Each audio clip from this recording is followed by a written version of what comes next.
Alright, welcome to another video with couponpreppers.com. Tonight we're going to talk a little bit more about how to store dehydrated foods.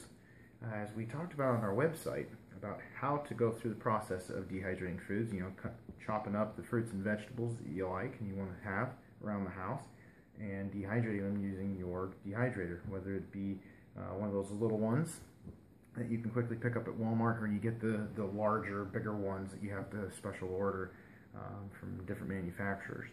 And what we want to talk about is how we seal that after the fact. Now, what you use, what we've found personally to be the best, is these large mason jars. Mason jars come in all variety of sizes, anything from really small, short ones to these really large ones. And they have all kinds of varieties, colors, things like that. But the thing that's really important to pay attention for when you are looking at doing this is the mouth of the jar. That is the diameter of the jar opening here. Okay, there are really two sizes of these openings. There's the standard size, that's a little bit smaller than this, and then this one here, which is called a wide mouth. We prefer ourselves to have the wide mouth because it's actually big enough that I can get my hand down into the jar so I can access whatever item that's in here, whether it be the fruits and veggies that we have, or it be the oxygen absorbers that we're storing in these as well for the long-term food storage. But these are really, really handy. Now, obviously, with that, you need to have yourself your lid with the rubber gasket so you can seal it later. And then you also need your ring so that way you don't knock that rubber gasket lid off later on. Now, to seal this, obviously, I can't, push this thing down or anything, or seal it like that. And like this, dehydrated fruit will last for a good little while, as it is anyway. But to get it to last a little longer, we want to get as much air out of this container as possible. One of the enemies of food and food storage is air, so we want to get it out. Don't want to use an oxygen absorber. This isn't going to be long-term food storage, so there's no point in using that. But what we are going to use to get the air out is going to be our food saver attachment for the wide mouth jar sealer. Now, this is exactly what we want. It's quick. It's not an expensive attachment, but it really opens up the varieties when you're using your food saver sealer. As you can see here, it comes with a hose and the lid attachment itself. What you do is you just take the hose, both ends are the same, and you put one of the ends inside the lid attachment. You have to push down a little hard, okay? And then when you move this over to the side here, then you get your food sealer here, and here at the top, and each model is a little different, but ours here, we have the accessory port, and we'll take the other end of this and we'll hook it into the accessory port. Now, as we do this, we're getting ourselves ready to seal.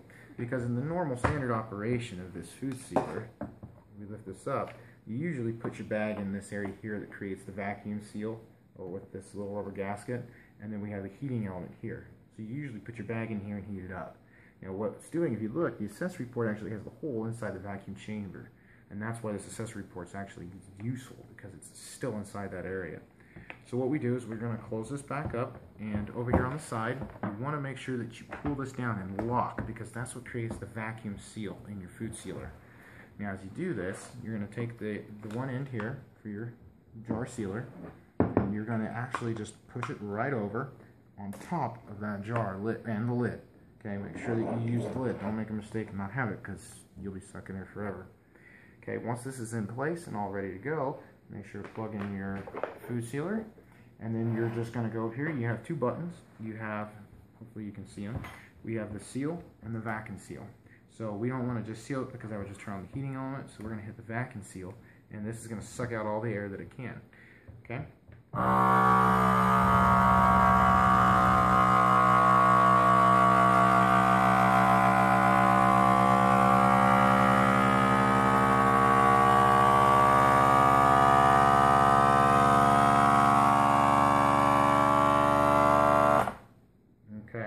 So you can see now it went red. It's actually part of its system, its processes. It always kicks on that sealer no matter what.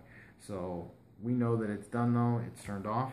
So we like to go ahead and pull it off. You can hear the air actually escaping there because it's actually got itself a negative pressure. Now when you pull this off, you don't have to worry about the lid coming off because it is on. Okay, because you can tell that you have the seal when you tap down, and you don't hear that little pinging. Because before, when I tapped on it, you could hear a little louder of a ping. So this is actually depressed. The top is depressed and you can't hear that tap. So I know I have a good seal and this is in negative pressure. So I know that this has got as much air out as possible.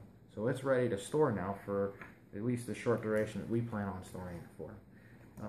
Now what we're going to do is we're just going to get on this nice little ring lid here, because doing that, make sure that one, the gasket stays on and stays sealed, but two, also make sure that if we put this inside the cupboard, if anything bumps against it, it doesn't pop off that rubber seal and then you lose that seal anyway.